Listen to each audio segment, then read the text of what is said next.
doctor.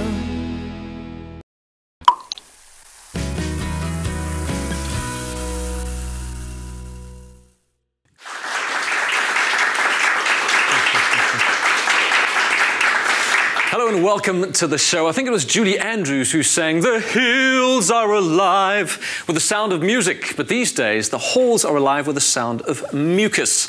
It is flu season. Why does it happen when winter appears? Well, there's actually no apparent reason. That's just the nature of the influenza virus. But it's also that time of the year where we see a higher incidence of colds caused by a completely different virus and, in some people, allergies. Important to tell them apart because you treat them very differently, although their symptoms are quite similar. So how do you tell them apart? Well, you judge a bug by its cougher. That was for our floor manager. I've got three audience members who are going to help me out. Fikri, who's representing flu, Diane, who's on colds, and Zainab, who is on allergies. Allergies, don't sneeze on cold. Flu, don't touch hands with cold either. Okay, you'll spread the germs. Carmen, you're going to come up and help me, and we're going to decide what symptoms go with what conditions. Why don't you give her a round of applause? All right, Carmen, first up, onset. Decide what goes where. Immediate. She's decided immediate for allergy. I would agree with that. And Carmen, you're so right, absolutely. Colds have a gradual onset. A flu's going to hit you hard and suddenly. And of course, allergies happen immediately. As soon as you're exposed to cats, whoosh, that's me, swell up and go crazy. All right, good job. Next up, the duration of these conditions. Should be interesting. I think I touched flu's hand. Oh, no. All right, days to months. Good call. And Carmen, what do you think? 10 to 14 days? Interesting. 2 to 4 days. Carmen, you're right again. Are you medically trained? I am. Oh, there you go. Must be. Okay. Once again, flu, 2 to 4 days, and you just really feel terrible. A cold's going to last 10 to 14 days, whether you like it or not. Take any medications if you can. And allergies from days to months, depending on your exposure to the allergen. I'm impressed, Carmen. So far, you know, I'm going to sit down, you carry on. What about fevers? Tell me where fevers fit into allergies, colds, and flus. Thanks, Diana. By the way, while you're thinking about that, even though flu lasts 2 to 4 days, you can feel terrible for weeks after that. Your body really takes a beating after the flu, so just in case you're wondering. And okay, never fever, absolutely. Allergy never gets fever. You got it lightly, has that?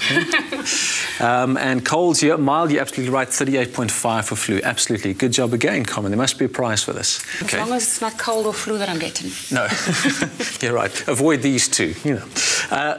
Stuffy noses, or what we call rhinorrhea, runny nose. Where do you think that fits in with our three conditions?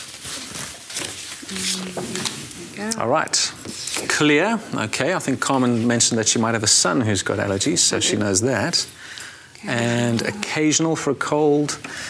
Oh, at last we have a mistake. I was going to step off set for a moment, Carmen. I would switch these two. Flu, swap with colds. All right. It's far more common for cold to have a stuffy, yellow, runny nose, and that yellowness is brought on by the millions of white blood cells that rush to the area. If you've got a clear, what we call rhinorrhea, very typical of allergies. Okay, and flu, not really. You feel muggy. Okay. Good job. Thank you, Carmen, for getting one wrong. All right, treatment. There we go. Let's see what we got for treatment.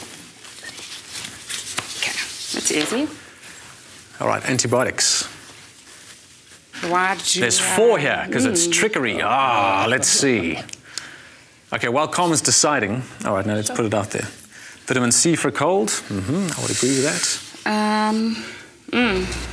And I would suggest antihistamines for allergy, absolutely. Yeah. Okay. Again, Carmen, one wrong, and I'll tell you what it is. Antibiotics. Very important point. If you're watching, please listen very closely. Antibiotics kill bacteria. They don't affect viruses.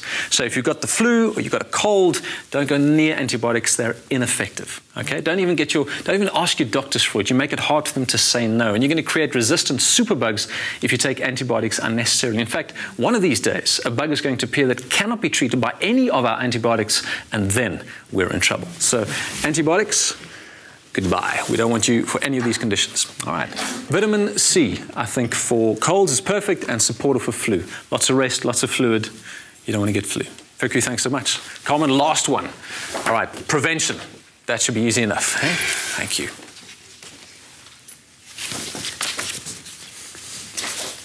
All right.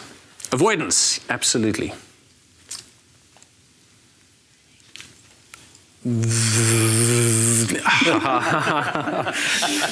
What's it going to be? What's it going to be? Flu vaccine. You're so right, Carmen. Well done. Obviously, avoidance for allergy. Best way to prevent it is just to not get close to the allergen. When it comes to colds, good hygiene, hand washing, all of that. We'll talk about that in a few moments. And of course, the vaccine. In fact, the Center for Disease Control says the best thing you can do to prevent flu this season is to have a flu vaccination. But I'll let Franca tell you more about that. Guys, thank you very much.